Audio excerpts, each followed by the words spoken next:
ہفتے میں 7 دنوں میں ایک دن بابرکت بنایا، وہ جمعہ کا ہے۔ اللہ تعالیٰ نے قوم یہود سے کہا کہ میرے علم میں ایک دن ہے بہت برکت والا، وہ تم ڈھونڈو اور چن لو۔ تو انہوں نے خطا کھائی اور ہفتے کا دن چن لیا۔ ہفتے کو یہودی عبادت کرتے ہیں، کام نہیں کرتے۔ پھر اللہ تعالیٰ نے عیسیٰ علیہ السلام کی قوم سے کہا کہ ایک دن میرے بارگاہ میں بہت بابرکت ہے، دعائیں قبول ہوتی ہیں، اسے تم ڈھونڈو۔ ان پہ چھوڑا تو انہوں نے اتوار چن لیا۔ لیکن جب ہماری باری آئی تو اللہ نے ہمیں نہیں کہا کہ ڈھونڈو۔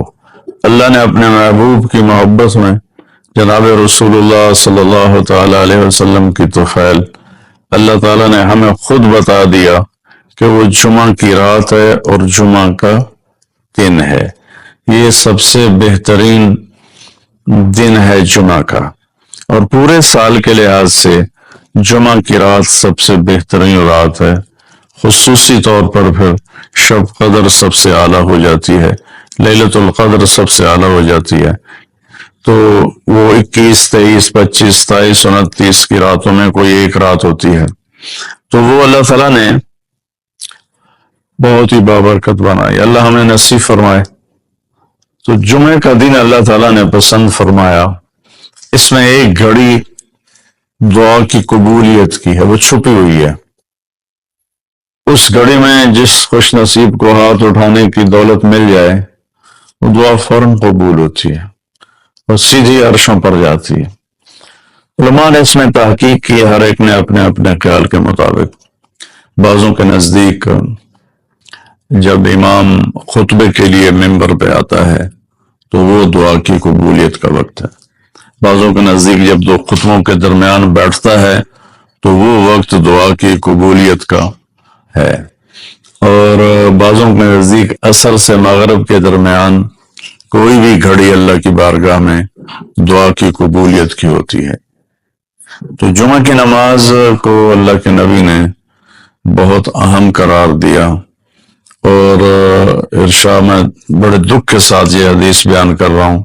میرے نبی نے فرمایا جو 3 جمعے مسلسل چھوڑ دیتا ہے وہ میری ملت سے خارج ہو جاتا ہے، میری امت سے خارج ہو جاتا ہے۔ تو میں اپیل کروں گا ان بہن بھائیوں سے جو نماز میں سستی کرتے ہیں، کم از کم جمعہ ضرور پڑھ لیا کریں۔ عورتوں پہ جمعہ فرض نہیں ہے، مردوں پہ فرض ہے۔ تو میں کہا کرتا ہوں جو دوست ملتے ہیں یہ نماز نہیں پڑھی جاتی، تو میں ان سے کہتا ہوں ایک نماز 5 میں سے طے کر لو اور ایک جمعہ طے کر لو، 2 نمازیں شروع کر دو۔ جس نے بھی اس پہ عمل کیا وہ 5 وقت کا نمازی بن گیا۔ تو جمعہ کی نماز کے بعد جمعہ سے جمعہ تک کے جتنے گناہ ہوتے ہیں وہ اللہ تعالیٰ معاف فرما دیتے ہیں، اور جو جتنی جلدی جا کے بیٹھتا ہے امام کا خطبہ سننے کے لیے اس کو اتنا زیادہ اجر ملتا ہے۔ تو آج رمضان کا پہلا جمعہ ہے کہ ہم اس کا اہتمام کریں۔ رمضان المبارک میں جنگ بدر ہوئی، 17 رمضان جمعے کا دن، اور اللہ نے قیامت کو بھی جو قائم کرنا ہے جمعے کا دن۔ تو ہر دن اللہ کی بارگاہ میں بابرکت ہوتا ہے اگر ہم اس میں اللہ کی مان کے چل رہے ہیں، اور رمضان شریف میں خاص طور پر، اور پھر جمعہ ہو تو خاص طور پر اس میں ہم اپنے عبادت کو بنائیں۔ درود شریف جمعے کے دن کا مبارک عمل ہے، کثرت سے درود شریف پڑھنا، اور 300 دفعہ جو درود شریف پڑھ لیتا ہے وہ کثرت میں شمار ہو جاتا ہے، اوپر کی کوئی حد انتہا نہیں ہے۔ ہمارے ایک رشتہ دار تھے، وہ انتقال ہو گیا، اللہ ان کا درجہ بلند کرے۔ وہ روزانہ ایک دن میں 10,000 دفعہ درود شریف پڑھا کرتے تھے، ہر وقت تسبیح ان کے ہاتھ میں ہوتی تھی، اور روزانہ 10,000 دفعہ درود شریف پڑھا کرتے تھے۔ تو میرے بہن بھائیوں، میرے عزیزوں، اللہ تعالیٰ نے ہمیں ہر نماز کی بڑی اہمیت بتائی ہے، ہر نماز کی، لیکن خاص طور پر جمعے کی بڑی فضیلت ہے، اور جمعہ بھی رمضان المبارک کا ہو تو اور زیادہ وہ باعث برکت ہے، قابل رحمت ہے۔ تو روزے کا بھی اہتمام ہو اور ساری نمازوں کا اہتمام فرمائیں. کوئی باجماعت پڑھنے کی کوشش کریں. کوئی جماعت سے رہ جائے تو پھر اس کو چھوڑے نہیں، اسے ضرور پڑھ لیں. کہ نماز کی اللہ تعالیٰ نے جتنی تاکید قرآن میں کی ہے اور کسی کی اتنی تاکید نہیں کی. اور اللہ تعالیٰ نے 10 دفعہ اقیم الصلاۃ اقیم الصلاۃ اقیم الصلاۃ وآتوا الزکاۃ، تو 10-12 دفعہ اللہ نے قرآن میں براہ راست حکم کیا اقیم الصلاۃ وآتوا الزکاۃ. اور ادھر اللہ پاک کی رحمت کے دروازے کھلے ہوئے ہیں. اللہ کا عرش پہلے آسمان پر ہے. جنت کے دروازے کھل چکے ہیں، جہنم کے دروازے بند ہو چکے ہیں. اور میرے نبی کا فرمان ہے کہ اگر میری امت کو پتہ چل جائے رمضان کیا ہے تو تمنا کریں گے کہ سارا سال ہی رمضان ہو. اتنی اللہ کی رحمت ہوتی. اللہ نے فضل فرمایا صرف 1 مہینے کے لیے ہمیں اللہ تعالیٰ نے اس کا پابند کیا. تو میرے بھائی بہنوں، اس مہینے کو قیمتی بناؤ. کسی سے ہم لڑے ہوئے ہیں، ہم صلح کر لیں. مرنے والے سے پوچھو کہ لڑائی کا کیا نقصان ہوتا ہے. مرنے والے سے پوچھو دنیا کی دوڑ کا کیا نقصان ہوتا ہے. مرنے والے سے پوچھو ماں باپ کی نافرمانی کا کیا انجام ہوتا ہے. امام بخاری رحمۃ اللہ علیہ نے ایک واقعہ نقل کیا ہے کہ ایک گاؤں میں ایک نوجوان کو دفن کیا گیا. تو عصر کے بعد اس کی قبر پھٹتی اور وہ قبر سے نکلتا اور اس کا چہرہ گدھے کا ہوتا تھا اور وہ 3 دفعہ گدھے کی آواز میں آواز نکالتا تھا. پھر وہ قبر میں گرتا تھا، قبر مل جاتی تھی. تو لوگوں نے اس کی ماں سے پوچھا کہ یہ کیا چکر ہے. تو اس کی ماں نے بتایا کہ شرابی تھا، شراب پیتا تھا تو میں اسے روکتی تھی نہ پیا کر. تو آگے مجھے کہتا تو کیا گدھے کی طرح آوازیں نکالتی رہتی ہے، مجھے نہ سنایا کرو. تو اللہ تعالیٰ نے تھوڑا سا اس کا انجام دکھا دیا کہ ماں باپ کو اس طرح تکلیف دینے سے کیا ہوتا ہے. تو بھائیو، ایک تو ہم نماز کو زندہ کریں. میرے نبی نے کہا جعلت قرۃ عینی فی الصلاۃ، نماز روزے سے بڑا فرض ہے، میری آنکھوں کی ٹھنڈک نماز میں ہے. اور جب آپ دنیا سے تشریف لے جا رہے تھے تو آپ نے پورے دین کو 2 لفظوں میں بیان کیا. ایک ہے حقوق اللہ، ایک ہے حقوق العباد، اور ایک ہے بندگی اور ایک ہے معاشرت.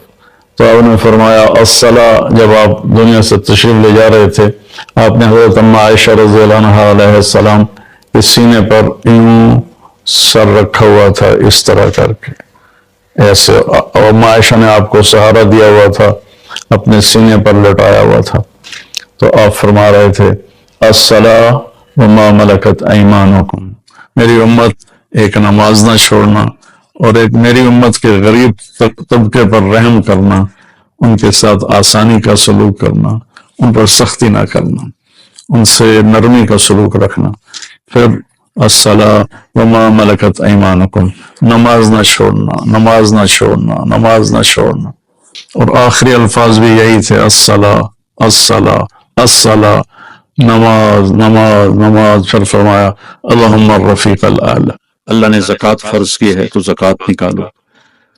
اب تو اتنے حالات ہیں کہ متوسط طبقہ بھی زکوٰۃ کا مستحق ہے، اپنے زکوٰۃ سے بڑھ کے نکالو. کیونکہ زکوٰۃ دینے والا بخیلوں سے تو نکل جاتا ہے لیکن سخیوں میں داخلہ اس سے اوپر کرے گا تو ہوتا ہے. 2,500 دے دیا نا 1 لاکھ میں سے تو اب آپ پہ بخیل کا لیبل نہیں لگے گا لیکن سخی کا بھی نہیں لگے گا. اوپر چوانی خرچ کر دو تو ایک سٹیپ آپ آ جائیں. سخی بن کے زندگی گزارو. لوگوں پہ خرچ کرنے کا مزہ بہت ہے، جوڑنے کے مزے سے زیادہ لگانے کا مزہ ہے. جب مظلوم فریاد کرتا ہے تو آسمان کے سارے دروازے اس کے لیے کھل جاتے، اور خاص طور پر جب یتیم پر ظلم ہوتا ہے تو اللہ کا عرش کانپ اٹھتا ہے، 7 آسمان کانپ اٹھتے ہیں اور اللہ عرشوں سے کہتا ہے کون ہے جس نے اس یتیم کو رلایا ہے. آج کتنے یتیموں کی جائیدادوں پہ قبضے ہو چکے ہیں اور کتنے ان کے لیے کیس تیار ہیں کہ انہی کی ہے، یتیموں کی نہیں ہے. سویا ہوا ہے میرا اللہ، پتا ان کو نہیں پتا لگا کی اندر پہ ہے. اس نے اپنے نبی کو یتیم بنا کے بھیجا تھا. ہاں میرے بھائیو بہنوں، معاملہ تو اللہ اس کے رسول کی طرف رجوع کرنے سے بنے گا. آپ عظیم پیشے سے میرے اللہ نے ہماری ریڑھ کی ہڈی معیشت نہیں، ہماری ریڑھ کی ہڈی عدل ہے، عدل۔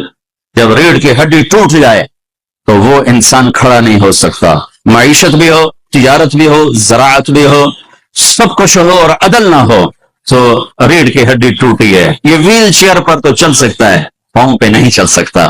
بھوک ہو، افلاس ہو، لیکن عدل قائم ہے تو یہ اپنی کمر پہ کھڑا ہوا ہے، یہ اپنے پاؤں سے چلے گا۔ ہمارے معاشرے کی کمر ٹوٹ چکی ہے، ہمارے معاشرے کی کمر ٹوٹ چکی ہے۔ میرے نبی نے کہا اتقی دعوت المظلوم، میرے نبی نے فرمایا مظلوم کی بد دعا سے بچنا، مظلوم کی بد دعا سے بچنا۔ اور مظلوم کہا، مظلوم ہندو، دہریہ، کافر، مومن، مسلم سب برابر، ایک برادری ہے۔ مظلوم مظلوم ایک برادری ہے، وہ عیسائی ہے مظلوم ہے، مسلمان ہے مظلوم ہے، یہ ایک برادری ہے۔ مظلوم کی بد دعا، میرے نبی نے کہا اللہ اور اس کی بد دعا کے درمیان کوئی چیز رکاوٹ نہیں ہوتی، مظلوم کی بد دعا سے۔ میرے نبی نے فرمایا بنی اسرائیل میں ایک عورت تھی، اس کا جھونپڑا تھا، بادشاہ نے محل وسیع کیا، جھونپڑا اس میں آ رہا تھا، انہیں کہا گرا دو، اما تھی نہیں، واپس آئی تو اس کا جھونپڑا ملبے کا ڈھیر تھا۔ وہ کہنے لگی یہ میرے گھر کو کس نے گرایا ہے؟ لوگوں نے کہا یہ بادشاہ نے حکم دیا گرا دیا ہے۔ تو اس نے ملبے کے ڈھیر پر یوں کہا میرے رب میں تو موجود نہیں تھی، تو موجود تھا، میں تو موجود نہیں تھی، تو موجود تھا، بس ایک بول۔ تو وہیں کھڑے کھڑے اللہ نے اس بادشاہ کو اس کے محل سمیت زمین میں دھنسا دیا، ایک دھماکے کے ساتھ زمین پھٹی اور بادشاہ اپنے لشکر سمیت محل سمیت زمین کا نوالا بن گیا۔ یہ اللہ ہے۔ اور میرے نبی نے فرمایا تھا وارتفعت الاصوات فی المساجد، مسجدیں بھڑک اٹھیں گی، اور کیا ہوگا وظہرت القینات والمعازف، موسیقی کی محفلیں قائم کی جائیں گی، گانا بجانا تہذیب بنے گا۔ ولبس الحریر، مرد ریشم پہنیں گے، وشربت الخمور، اور شراب پی جائے گی، شراب کی محفلیں سجائی جائیں گی۔